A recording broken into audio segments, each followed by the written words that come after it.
Are we on? We're on. We're slapping. Let's slap a number on this. 370. 371. 371. This is episode 371. Don't hit the good knee. Yes. Ladies and gentlemen, boys and girls, this is episode 371, a weekly talk show with your host, Blaggards.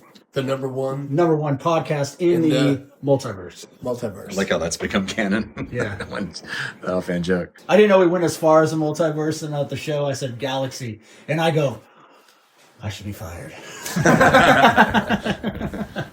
Yes. Yeah, so here we are again, 371.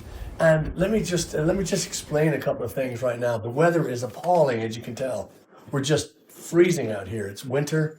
It's we just got back from San Antonio, right? Yep. Yeah.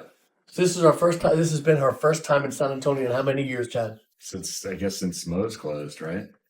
So, well, it's first time at the festival for at least 10 years, I think. Is it 10? I think it's been, yeah. 10 years? I'm going to Yeah. guess 6. I don't know why. I think it was 6. Yeah. 7. Anyway, we will definitely not. Well, 6 years ago was the pandemic. Was it 6? Yeah. Shut up! I don't want to. We're back slapping in person again. Oh, tomorrow, April 1st, we're going to be at Shoeshine Charlie's Big Top. Oh, that's right. Right beside the Continental Club in Midtown, beautiful Houston, Texas. We're going to be going on about, let's say 7:30, 8 o'clock. But we're playing with Lone Feather, and we're doing alternate sets. So we're going to have maybe Lone Feather do the first set. We'll do the second set, the third and fourth. We're going to do just 2 sets each. Nice light night, no cover charge. Come on in and enjoy the. I think Lone Feather is one of the most Houston sounding rock bands I've ever heard. In that they are, it's down, it's dirty, it's well played. Incredibly well executed 3-piece. Everybody thinks I think ZZ Top when I think of Houston and 3-piece and rock and dirty and groovy and just well written, well performed stuff. But these guys they've got a few extra gears, just tight. There's Justice, there's Jerry, and there's Mike, and then of course there's Turbo, there's Chad, and there's me. And we're gonna have it can be the first time that we've used amps in a while versus the in-ears with the all direct stuff. So it's gonna be a real rock and roll show. We're very excited about it. So that's tomorrow, Wednesday, April 1st, Shoeshine Charlie. So I'd love you to join us for that. And nice early. We'll get you out early too. We're going to it's school night. We're going to get people home on time. So how's everybody been doing? How's Chad behind the camera? What's going on with you? Good. Walking more. I know, I can tell. As prescribed. He's got a glow. Be better not turn the camera around. I don't want everyone, going nuts. Sunburn. Yeah. It's not a sunburn. No, but you've got a healthy hue about you. What about you, Mr. One Leg Turbo Negro? I mean, I got some progression on the leg, so I'm just going through the process with that. I got my walker. So for those that missed last week's announcement, can you tell us why you look like you're just giving up on life? I would get up, but it'd take a minute. I was going to say, you've been a great sport about this, I have to say. But anyway, please. It's not been easy. I've had my PCL and my ACL repaired in the past. PCL, ACL is your ligaments in your knee. So the PCL is basically the big tree trunk ligament in the back of the knee. It prevents the shin from going backwards. Most people who have a problem with this, usually it's a car accident when they say you hit the dash with your legs or the dash comes into you. Mine, I had it repaired when I was 24, and just over time it has failed. And so when we were in Arizona, it felt different and something was off, the pain was okay, but it felt like I was unstable. And, and now I'm having it operated on. So full knee replacement is what I've got. And now I'm getting in preparation for it. Yeah. So I'm doing everything I can to preserve it and play shows as many as we can. And play it all the way up until we have to. Yep. Until I have to stop. Cut you loose for surgery. Yeah. The doc wants me to stop about 4 weeks before surgery. So we have May 18th.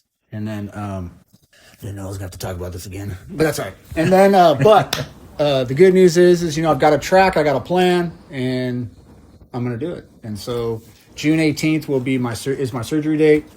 And, it's kind of neat. I've been watching all these videos on it because, typically knee replacements are for advanced arthritis, which I do have in all 3 compartments. And that's just growing over time with the stability of the knee. So I do have a slight dislocation that sounds worse than it is. I think it's just part of the knee falling out of place. We should show a picture. Yes.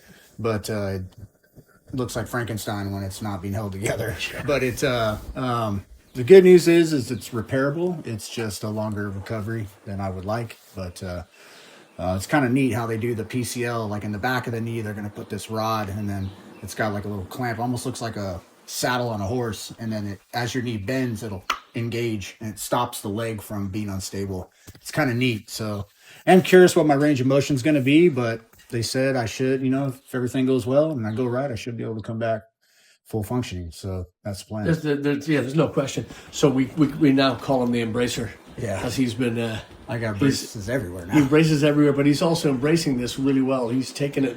You're good at direction. You're good at taking that path and sticking to it. And, a lot of people are not good at, especially listening to doctors and, and then ending up getting screwed up.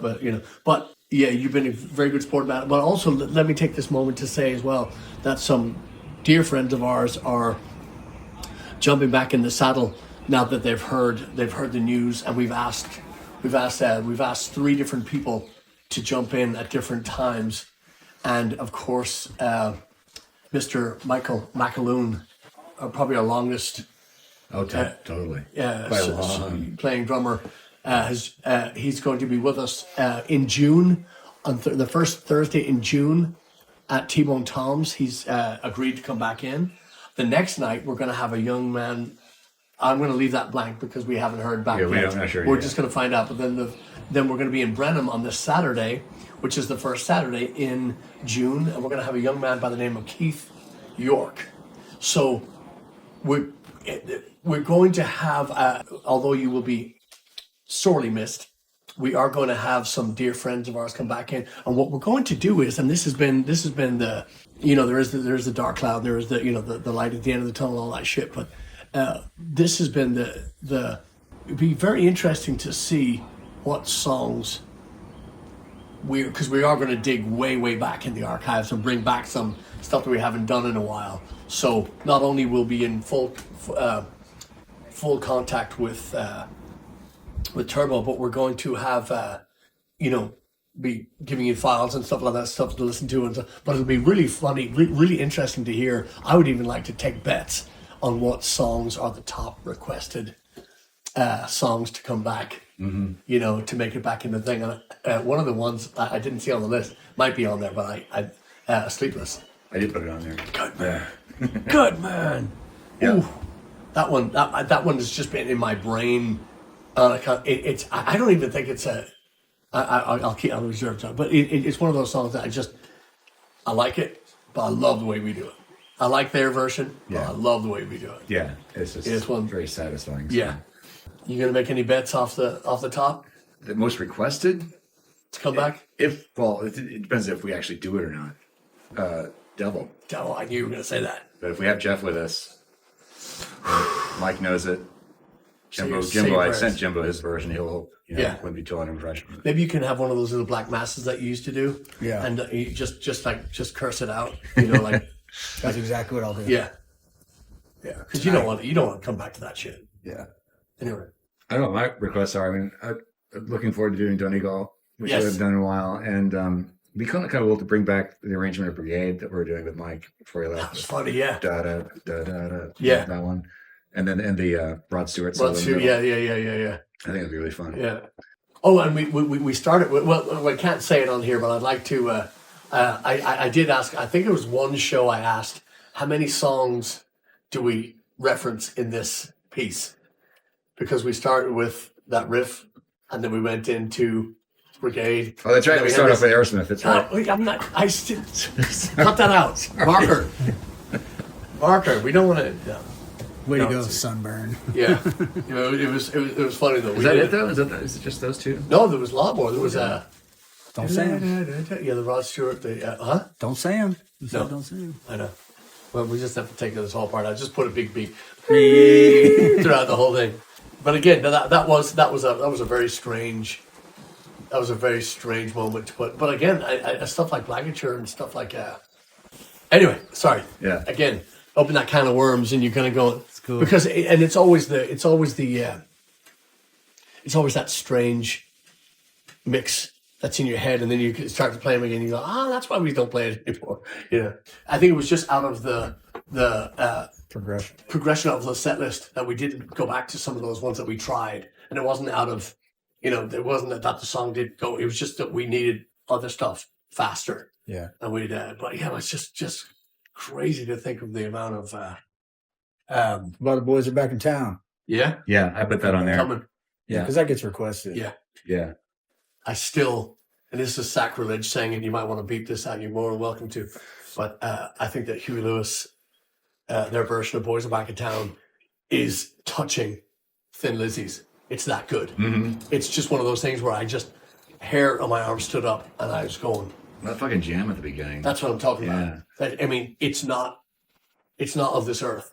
I mean, those guys were just so good. There was just such a. Yeah, and we the rest of the episode here, we've been in touch with a lot of. It's very strange. Recently, just a lot of people that we haven't heard from in a while.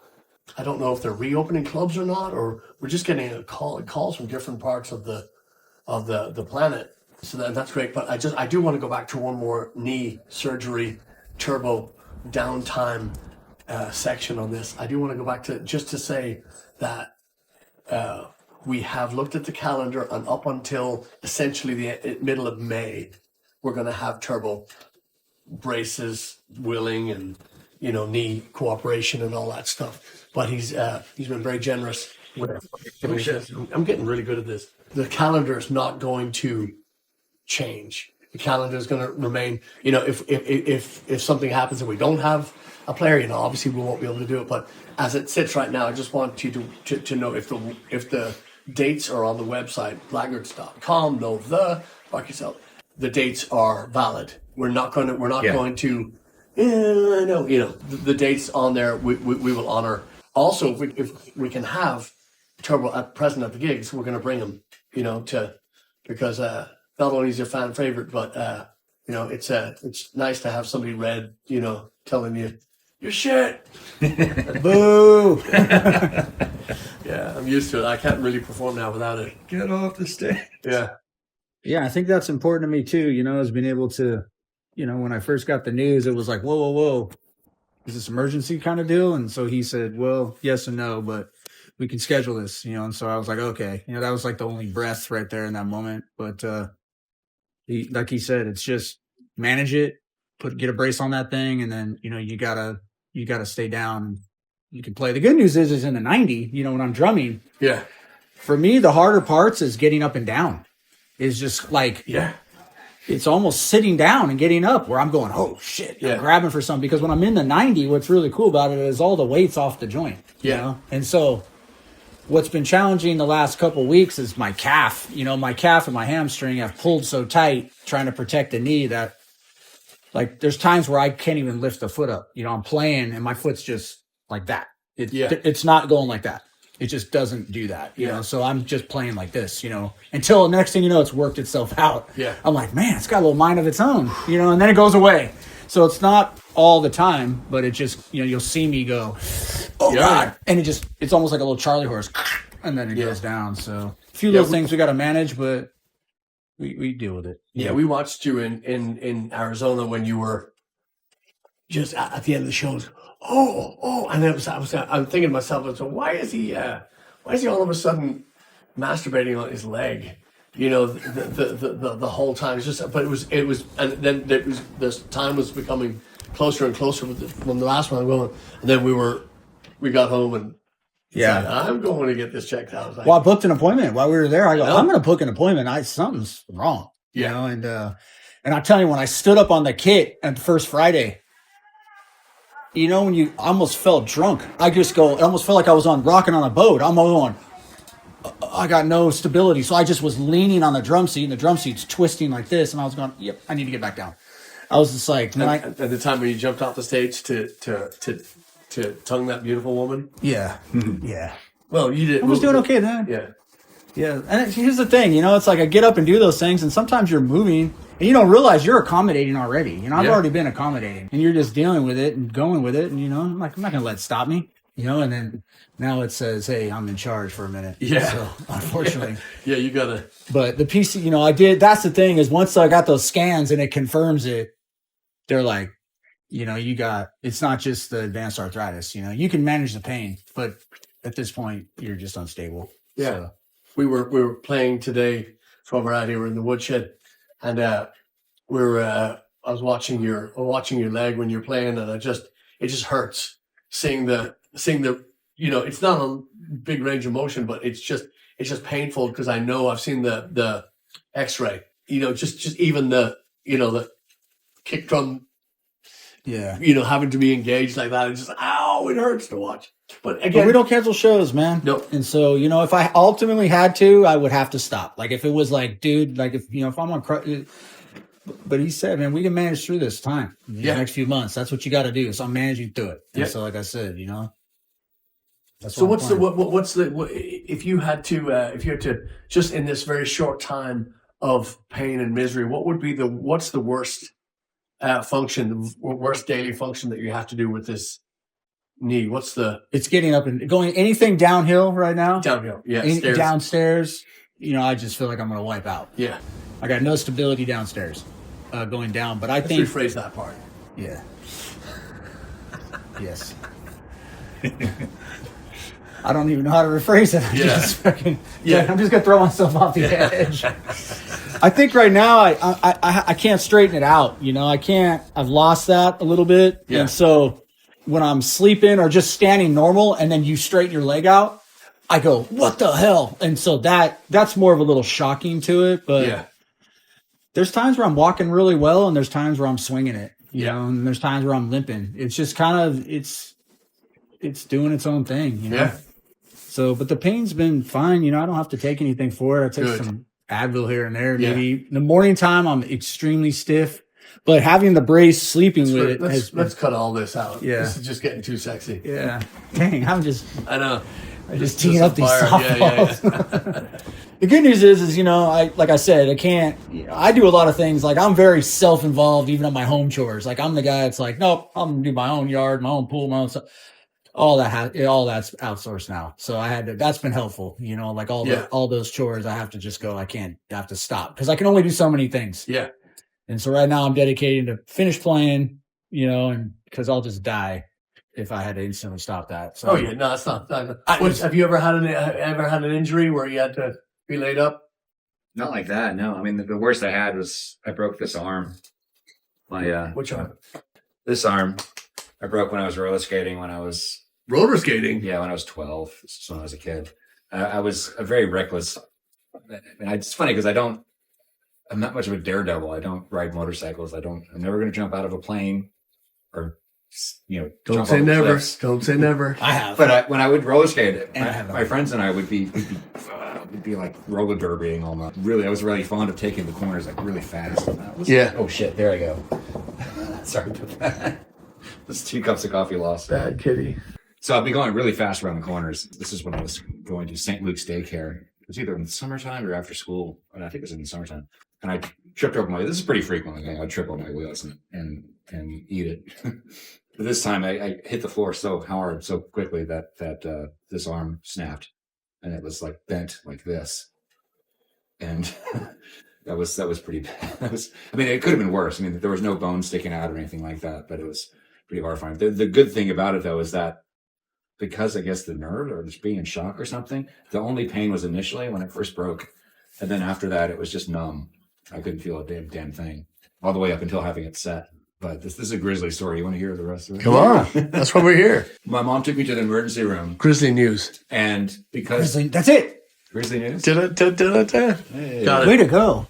Got it. There was a mix-up at the emergency room. And the doctor who would have been able to fix my arm was accidentally sent home because he didn't know I was there. So we were waiting there for a long time, to the point where at some point, one doctor came in and was like, "You're still here? They haven't seen you yet?"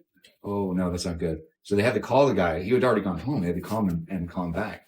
I forget this guy's doctor's name. My mom actually saw him decades later for something else. And the same guy who fixed my arm. But anyway, he came in, and because it had been sitting so long in the emergency room, the broken state, the bone was knitting already. They did an X-ray, and so he essentially had to re-break my arm to set it. And this was I don't know if you ever had this done. If anybody, they hung my hands up, and my fingers were stuck in these like Chinese finger trap things like this. It was like tight around my fingers, and then there was a weight, like a syringe and a weight that's pointing back. I think that's how it works. Anyway, so he comes up, and they flooded my arm with Novocaine. I already couldn't feel anything anyway, but they flooded my arm with Novocaine and put a tourniquet right here. And then he comes up, he goes, just basically manhandled my arm back into shape. And I was so dazed, I was just like watching the whole thing, like, wow, because I couldn't feel a damn thing. My mom's got a pillow over her face, like, oh God, tell me when it's over. And I still remember that, like when he took the tourniquet off and let my blood, the Novocaine spread, I guess, whatever, my blood mix and everything. It was just this amazing warm feeling, this feeling returned to my arm, just like this warm, like wave that was moving up. And I was like, wow, man. It was a trippy experience. And I'm just so glad that it was so, I guess I was just in a daze or in like partial shock that I wasn't freaked out by any of it. I was like, this is cool. Anyway, so they put a cast on my arm. It was like full arm cast like that. And then after a while, it was like half cast from here. Yeah. That's the only time I ever had to have a cast. The only time I've ever broken a limb. The only time you've been incapacitated. Yeah. I've had surgeries and things like that, but that is probably the most catastrophic. Yeah, nobody's had more than Turbo. He's got he's the Yeah, my arm. I had 2 surgeries on this arm. I got my scar all the way up, but I covered it up. Same thing as you. I was on my bike, and I endoed off the front. I got this arm up, and I hit the ground, boom, and then this arm just comes down, bam, and hits it like that. And these 2 bones went, see you later. Ooh. My hand was like that. It was like an A. So I could wiggle my fingers, And but at first I'm on the ground, I'm going, oh, you got the wind knocked out of me. So you're going, you can't even feel, I didn't even know my arms broke yet because you're just going, trying to breathe. Jeez. Well, I went to go push myself up, and I was like, I can't push myself up. So I rolled onto my back and then sat up, and I looked down, and I went, oh my God. My buddy. Were you in a band at this time? Nope. I was 14. Oh, 14. Were you in a band when you broke your... No, I didn't even play an instrument back then. Okay. I was playing sports back then, so I was the coach. I was like the manager. Yeah. In all the sports teams now. So now you carry the clipboard. And you're just like, this sucks, dude. But same thing, dude. I had the cast all the way up. I had that cast on almost the whole school year. When they take the cast off and they're putting another one on, I'm going, oh, this is bullshit. Yeah. I'm like, because it was crazy. I had to get plates and screws and. Jeez. Yeah. I've got another story. Uh-oh. This is not a broken limb, but I don't know if you ever noticed the scar that's right here. That's all we talk about. Do you notice how close that is to my eye? Yeah. I mean, I came very close to losing this eye when this happened. That was just when I was around I was a very accident-prone kid. I had a lot of stitches. You want to just say clumsy? Yeah. I was going to River Oaks Elementary, and I was leaving. It was after class, and I was walking past this place where the kids who had bicycles at school, they locked their bikes up in this little fenced area. And one of my friends came past me. I was walking past this with my backpack, and my friend came back and like bit me on the back of the head and ran past, just an invitation to chase him. So I ran after him. He ran into where the bicycles were. And next thing I know, I'm on the ground flat. I had to piece this together later. It happened so quickly. But I think what happened is I tripped over a tree root, and when flying into the gate, those horseshoe things that keep gates closed, like metal fences, gates, the thing that comes down, keeps the, Yeah. Yeah.